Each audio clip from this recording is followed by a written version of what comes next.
నెక్స్ట్ది 182 question. Which is the upper layer of the atmosphere? Upper layer of the atmosphere ఏంది? Exosphere. Exosphere అనేది ఏంటిది?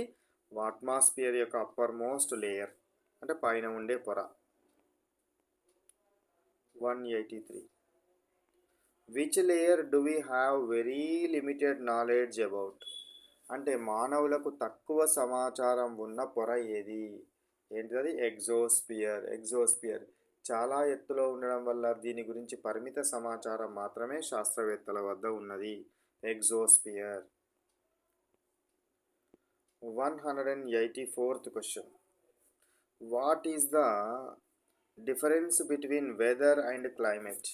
వెదర్కి మరియు క్లైమేట్కి మధ్య తేడా ఏంటి అని అంటున్నాడు. డిఫరెన్స్ ఏంటి అంటున్నాడు. సో వెదర్ అంటేనేమో వాతావరణ పరిస్థితి, క్లైమేట్ అంటేనేమో ఏంటిది? శీతోష్ణ స్థితి. So weather is the atmospheric condition over a short period. So తక్కువ కాలము స్వల్పకాలం పాటు ఉండే వాతావరణ పరిస్థితిని ఏమంటారు? వెదర్ అంటారు. Climate is the pattern of weather over long period. అంటే సంవత్సరాల పాటు ఉండే సగటు వాతావరణ సరళిని ఏమంటారు? క్లైమేట్ అని అనడం జరుగుతుంది. వెదర్ అంటేనేమో స్వల్పకాలం ఉండే పరిస్థితి, స్వల్పకాలం గాలి యొక్క పరిస్థితి. క్లైమేట్ అంటే ఎక్కువ కాలం గాలి యొక్క పరిస్థితి.